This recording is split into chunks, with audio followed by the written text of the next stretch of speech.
बाबा साहब ने जब संविधान बना के हमें दे दिया और 26 जनवरी 1950 को संविधान लागू हो गया और उसका benefit SC ST OBC minority को मिलने लगा, मूल निवासी बहुजन समाज को मिलने लगा, तो ये काफी विचलित हो गए और परेशान हो गए। अब तो हमारे लोग सारा का सारा वोट भी अगर इनके विरोध में डालते हैं तो सारी की सारी मशीनरी इन्होंने हाईजैक कर रखी है। संविधान और हिंदू धर्म ये परस्पर आपस में विरोधी हैं, एक दूसरे के बिल्कुल अपोजिट हैं। संविधान समता, स्वतंत्रता, बंधुता और न्याय पर आधारित समाज की संरचना की बात करता है, जबकि हिंदू धर्म ब्राह्मणों का कब्जा देता है, पूरे देश के एससी एसटी ओबीसी माइनॉरिटी के लोगों पर उसको वर्चस्व देता है। कि हम क्रांति करना चाहते हैं तो क्रांति में जो लोग सफल होते हैं वो फ्रीडम फाइटर बन जाते हैं, जो मर जाते हैं वो शहीद का दर्जा पाते हैं। तो मेरा ख्याल है दोनों चीजों के लिए सर धड़ की बाजी लगा के तैयार हो जाना चाहिए, सिर कफन बांध के हमें निकलना चाहिए और क्रांति कर देनी चाहिए। रिटायर्ड जस्टिस सुप्रीम कोर्ट के मार्कंडे कागजू भी तो कह रहे हैं कि रेवोल्यूशन ही अब भारत की रिक्वायरमेंट है, वो होना ही होना चाहिए, वरना हमारे सीधे साधे भोले वाले लोगों के मस्तिष्क पर ये मनुवादी ऐसे ही हावी रहेंगे। साथियों नमस्कार। इस वक्त हमारे साथ मौजूद हैं अशोक बसोत्रा सर, जो कि एडवोकेट हैं। सर से बातचीत करेंगे। सर अभी एक जो आपने अभी हमने जो बातचीत की थी तो हिंदू राष्ट्र के संविधान पे अभी एक मामला नया ट्रेंडिंग पे है, जिसमें बताया जा रहा है कि इसी संविधान जो लागू करने की बात की जा रही है 5.5 लाख गाँव में, आपने देखा होगा अमर उजाला पेपर में पूरा बाकायदा छपा हुआ है। क्या कहेंगे सर? देखिए, एक स्ट्रेटजी उनकी शुरू से ही रही है, मैंने पहले भी पिछले इंटरव्यू में आपको ये बात क्लियर की थी। हालांकि कभी हिंदू राष्ट्र ये बना नहीं पाए, इतिहास में अगर हम जाएं तो कभी भी हिंदू राष्ट्र ये बना नहीं पाए, और हिंदू टर्म भी इन्होंने एक्सेप्ट नहीं की थी। 1920 से पहले तो ये हिंदू टर्म को एक्सेप्ट ही नहीं करते थे, खुद को हिंदू मानते भी नहीं थे। 1893 में जो वर्ल्ड रिलीजियस कॉन्फ्रेंस हुई थी अमेरिका में, जिसमें 6 मुख्य धर्म के लोग वहां पार्टिसिपेट किए थे, तो उसमें भी ब्राह्मण धर्म के लोग इंडिया से गए थे या बुद्ध धर्म के लोग गए थे। वहां भी हिंदू धर्म या हिंदू धर्म नाम की कोई चीज वहां भी नहीं थी। तो 1893 तक क्लियर है। उसके बाद अगर आप आर्य समाज के संस्थापक हैं, जिन्होंने सत्यार्थ प्रकाश भी लिखी हुई है, मूल शंकर तिवारी उनका नाम है, दयानंद सरस्वती भी उनको कहते हैं, तो उन्होंने भी क्लियरली लिखा है कि हम आर्य हैं, ना तो हम हिंदू हैं और ना हमें कोई हिंदू कहे। इसी तरह 1920 तक बाल गंगाधर तिलक जो बहुत बड़े लीडर रहे इनके, उन्होंने भी कभी ये नहीं माना कि वो हिंदू हैं। अल्टीमेटली जब इंग्लैंड में 1918 में एक बिल पास हुआ, जिसमें 4 क्वालिफिकेशंस में से 2 खत्म कर दी गई वोटिंग राइट के लिए, 2 ही रखी गई कि वहां का नागरिक होना चाहिए और 18 से ऊपर होना चाहिए। इसके अलावा 2 और जो थी कि प्रॉपर्टी होनी चाहिए और ग्रेजुएट होना चाहिए, वो उन्होंने खत्म कर दिया।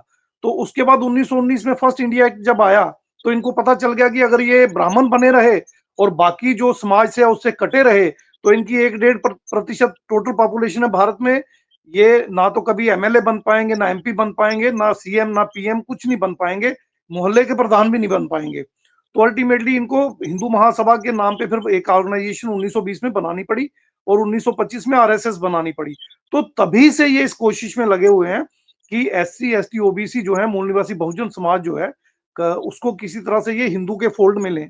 अब ये सारी कोशिशें इनकी जब नाकामयाब हो गई, बाबा साहब ने जब संविधान बना के हमें दे दिया और 26 जनवरी 1950 को संविधान लागू हो गया और उसका benefit SC ST OBC minority को मिलने लगा, मूल निवासी बहुजन समाज को मिलने लगा, तो ये काफी विचलित हो गए और परेशान हो गए। इन्होंने उस संविधान को for the time being accept कर लिया, तिरंगे झंडे को for the time being accept कर लिया, और तभी से ये साजिश में लगे हुए हैं कि अब इस संविधान को कैसे निरस्त करवाया जाए। उसी कड़ी में अभी जो खबर मैंने पढ़ी जिसका आप जिक्र कर रहे हैं, 2001 से ये कह रहे हैं कि हम लगे हुए थे संविधान को बनाने में, और अर्ध कुंभ और महाकुंभ में हर जगह उसको हम आगे अमेंडमेंट्स कर रहे थे और अब वो बन के तैयार हो गया। अब 5.5 लाख गांवों में उसको वो इम्प्लीमेंट करना चाहते हैं। उसका पूरा नक्शा रूपरेखा जो है उस न्यूज में पूरी उन्होंने दी हुई है, वो मैंने पूरी स्टडी की है। तो ये इनका एक और एफर्ट है। अब परेशानी हमें इसमें ज्यादा ये नहीं है कि ये क्या करेंगे, परेशानी हमें इस चीज को लेके है कि जो मूल निवासी बहुजन समाज जानकार हुआ वो जागरूक नहीं हुआ।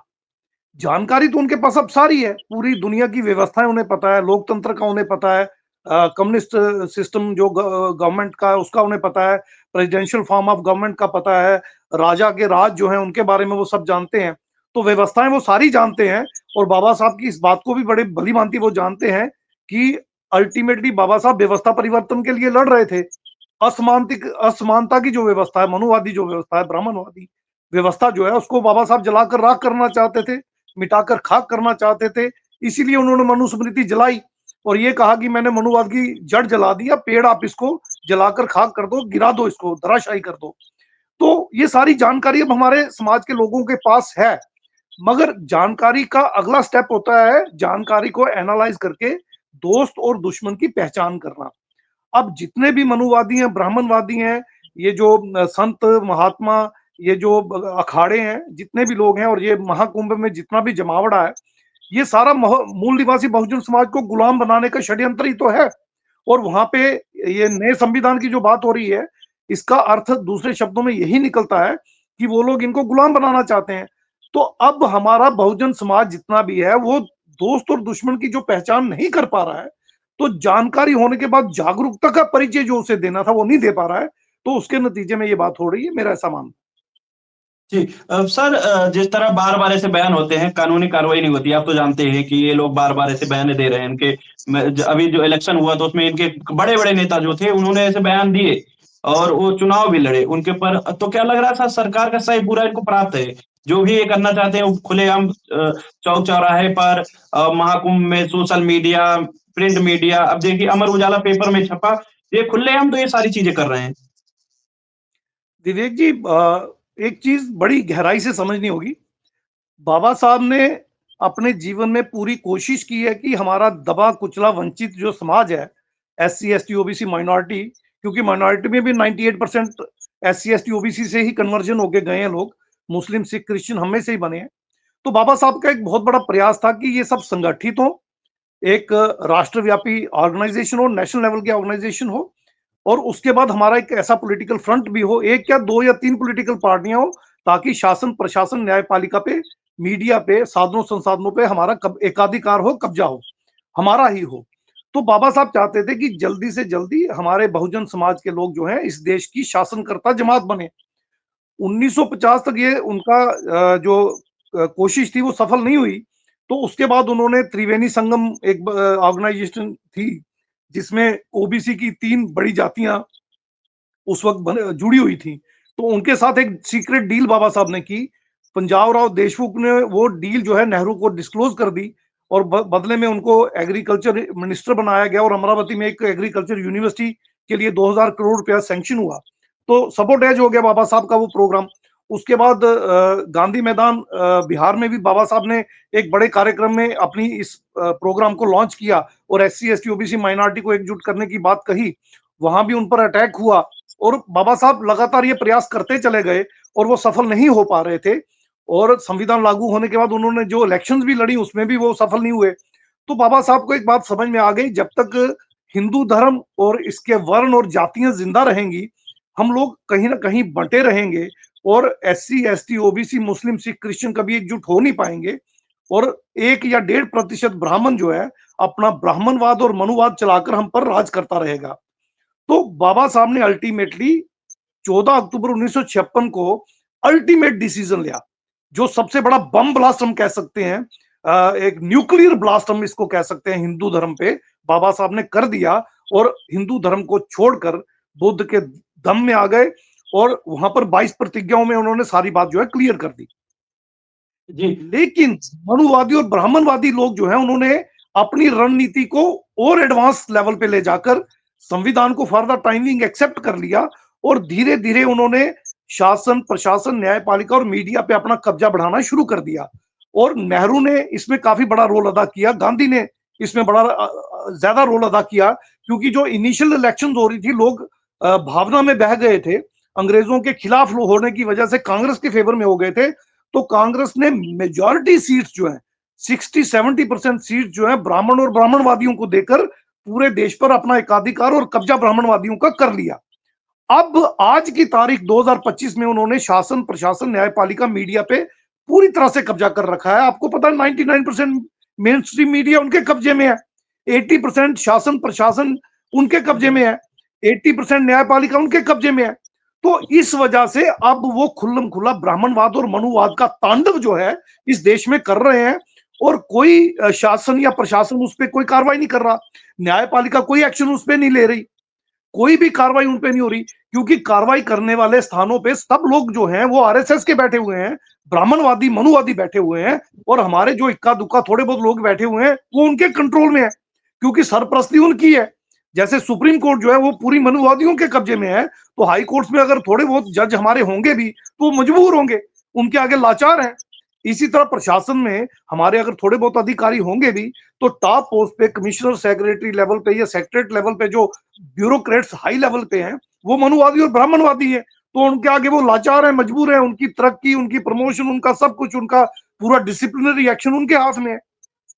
इसी तरह सत्ता में आप देख लीजिए, चाहे नरेंद्र मोदी ओबीसी मान लीजिए या ओबीसी ना भी माने, बाकी लोगों को भी साथ में ले लें, तो अल्टीमेटली आरएसएस का पूरा कब्जा है, पूरे देश की पॉलिटिकल अफेयर्स पे अब आरएसएस काबिज हो चुकी है। तो शासन आरएसएस और ब्राह्मणवादियों का है, प्रशासन उनका है, न्यायपालिका उनकी है, मीडिया उनका है, देश के साधनों संसाधनों पर उनका एकाधिकार है। थोड़े से मुट्ठी भर जो बिजनेसमैन है वो उनसे मिले हुए हैं, अंबानी अडानी जैसे, देश का अरबों खरबों लूट के ये आपस में बंदर बांट कर रहे हैं, और हमारे लोग कुछ नहीं कर पा रहे, असहाय हैं। अब तो हमारे लोग सारा का सारा वोट भी अगर इनके विरोध में डालते हैं तो सारी की सारी मशीनरी इन्होंने हाईजैक कर रखी है, ईवीएम इन्होंने हाईजैक कर रखी है, धन बल और बाहुबल पूरा लगा रखा है। उसके बाद कॉन्स्टिट्यूशनल इंस्टीट्यूशन जो है, ईडी हो गई, सीबीआई हो गई, इनकम टैक्स डिपार्टमेंट हो गया, इलेक्शन कमीशन हो गया, सारे का सारा इन्होंने हाईजैक कर रखा है। अभी 2 दिन पहले सुप्रीम कोर्ट ने एक ऑब्जर्वेशन दी कि इलेक्शन कमीशन पूरी तरह से मनुवादियों के कब्जे में काम कर रहा है और मोदी के फेवर में काम कर रहा है, और अगला इलेक्शन कमीशन फिर भी उन्होंने दबंगई से फिर बना लिया। तो इस तरह से अगर इसका सारा नटशेल हम देखेंगे, तो जो आप सोच रहे हैं कार्रवाई क्यों नहीं हो रही, कार्रवाई करेगा कौन विवेक जी? कार्रवाई करने वाले लोग जो हैं वही कार्रवाई करने वाले स्थान पे बैठे हुए हैं, वही लोग जो हैं वो वायलेट कर रहे हैं कॉन्स्टिट्यूशन को, फंडामेंटल राइट्स को, और पूरी तरह से लॉ एंड ऑर्डर को पूरी तरह से ताक पे रख के वो कर रहे हैं। और संविधान और हिंदू धर्म ये परस्पर आपस में विरोधी हैं, एक दूसरे के बिल्कुल अपोजिट हैं। संविधान समता, स्वतंत्रता, बंधुता और न्याय पर आधारित समाज की संरचना की बात करता है, जबकि हिंदू धर्म ब्राह्मणों का कब्जा देता है, पूरे देश के एससी, एसटी, ओबीसी माइनॉरिटी के लोगों पर उसको वर्चस्व देता है। तो इस तरह से अगर हम देखें तो कुल मिला के जो कार्रवाई आप सोच रहे हैं नहीं हो रही, जिन्होंने करनी है उस प्रशासन में पूरा आरएसएस का कब्जा है, और न्यायालय तो ऑलरेडी उनके कब्जे में है। ये न्यायालय तो भारत के न्यायालय है ही नहीं, ये तो पूरी तरह से ब्राह्मणालय बन चुके हैं। तो ब्राह्मणालय तो ब्राह्मणों के फेवर में काम करेंगे, उनके हित में काम करेंगे। आप जितना जोर लगाना लगा लीजिए, संविधान की मूल भावना को इन्होंने आहत करना ही करना है, उसको बर्बाद करना ही करना है।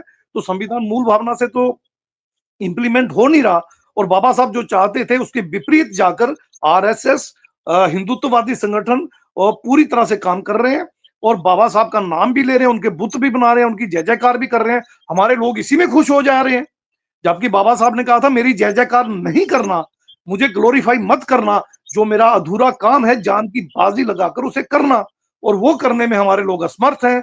आज भी शासनकर्ता जमात बनने की और हम अग्रसर नहीं हो रहे हैं। जब तक हम शासनकर्ता जमात नहीं बनेंगे, मुझे नहीं लगता कुछ भी बदलेगा।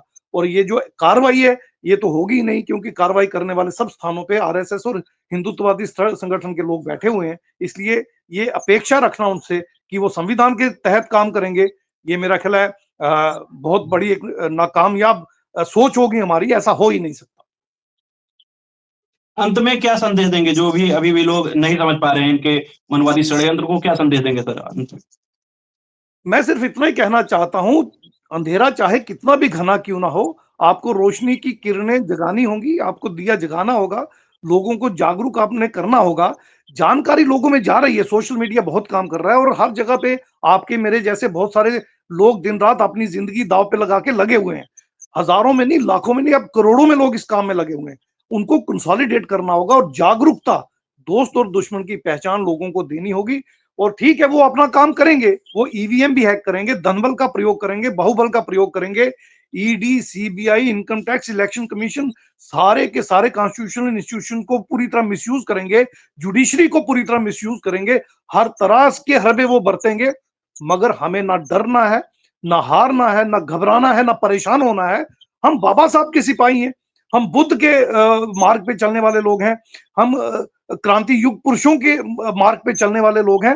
अब हमें पूरी ताकत के साथ बाबा साहब के दिखाए हुए रास्ते पर अपनी जान की बाजी लगाकर, अपना घर परिवार सब न्यौछावर करके, अपना सब कुछ लगा के, अपनी पूरी ताकत लगा के लड़ना होगा, और चाहे कुछ भी करना पड़े, एक क्रांति, एक रेवोल्यूशन, एक रिवोल्ट जो है वो हमें करना होगा। बाबा साहब ने 25 दिसंबर 1927 में महार चौदार तालाब एजिटेशन वाले दिन अपने भाषण में कहा था कि मेरा ये जो लक्ष्य है ये बहुत महान है, क्योंकि हम इस व्यवस्था को ध्वस्त करना चाहते हैं, मनुवादी व्यवस्था को, और एक ऐसी क्रांति हमें करनी होगी जो फ्रांस और इंग्लैंड की क्रांति से बड़ी क्रांति हो। तो मेरा ख्याल अब समय आ गया है, बाबा साहब के उन शब्दों को हम साकार करें, एक क्रांति की ओर अग्रसर हो। लड़ाई तो होगी, मान्यवर कांशीराम जी भी कहा करते थे कि हमारी अंतिम लड़ाई भारत की सेना के साथ होगी, इंडियन आर्मी के साथ होगी। अब मेरा ये मानना है कि भारत की सेना के भी बहुत सारे लोग मेजोरिटी में अब बाबा साहब के और बुद्ध के फॉलोअर हो गए हैं, तो शायद उस लड़ाई में भी अब वो दम उनके साथ नहीं होगा दुश्मन के साथ जो पहले था। तो वहां के हमारे मूल निवासी बहुजन जो इंडियन आर्मी में है, पैरामिलिट्री फोर्स में है, पुलिस में है, तो वो भी मेजोरिटी लेवल पे अब हमारी सोच के साथ जुड़ रहे हैं। तो मुझे लगता है अगर वो लड़ाई होगी भी तो अब हम ही कामयाब होंगे, अब वो कामयाब नहीं होंगे। फिर भी क्योंकि हम क्रांति करना चाहते हैं, तो क्रांति में जो लोग सफल होते हैं वो फ्रीडम फाइटर बन जाते हैं, जो मर जाते हैं वो शहीद का दर्जा पाते हैं। तो मेरा ख्याल हमें दोनों चीजों के लिए सर धड़ की बाजी लगा के तैयार हो जाना चाहिए, सर कफन बांध के हमें निकलना चाहिए और क्रांति कर देनी चाहिए।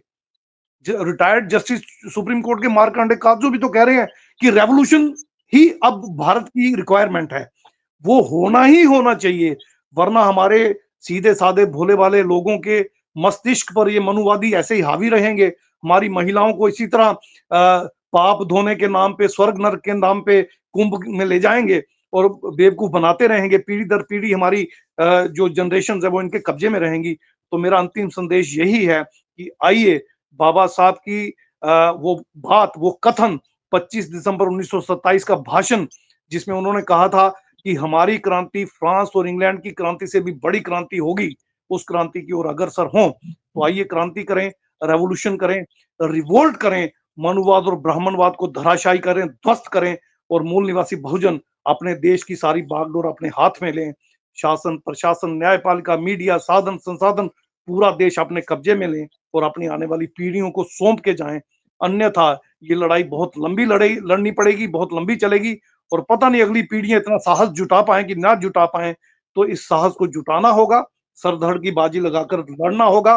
मर जाएंगे तो शहीद कहलाएंगे, जिंदा रहेंगे तो राज करेंगे, और अल्टीमेटली ये हमारा देश है, इसे बुद्ध में भी बनाना होगा, और फिर से वो ग्लोरियस पास्ट जो बुद्ध काल का था उसे वापस लाना होगा। फूले शाहू अम्बेडकरी जो सपना था इस देश को बनाने का, आइए उनके सपनों का भारत बनाने के लिए हम अपनी कुर्बानी दें, और कुर्बान हमेशा तत्पर रहें। यही मेरा अंतिम संदेश है पूरे भारत के मूल निवासी बहुजन समाज को, यही होना है, यही होना भी चाहिए। तो आइए साथियों, एकजुट होकर एक ताकत के साथ उभरें और क्रांति करके अपने देश को वापस अपने हाथ में लें। जी, यही मैं चाहता हूँ। बहुत-बहुत धन्यवाद सर, आपने जो महत्वपूर्ण जानकारी और लोगों तक एक बड़ा मैसेज दिया, इसके लिए बहुत-बहुत आभार। साथियों, जो भी लोग इस वीडियो को देख रहे हैं, ज़्यादा-ज़्यादा शेयर करें। सर ने जो बातें कही, उस पर आप लोग अमल करेंगे, ऐसी आशा, अपेक्षा रखते हैं। तब तक के लिए बने रहिए बहुजन 85 के साथ। धन्यवाद। जय भीम, जोहार।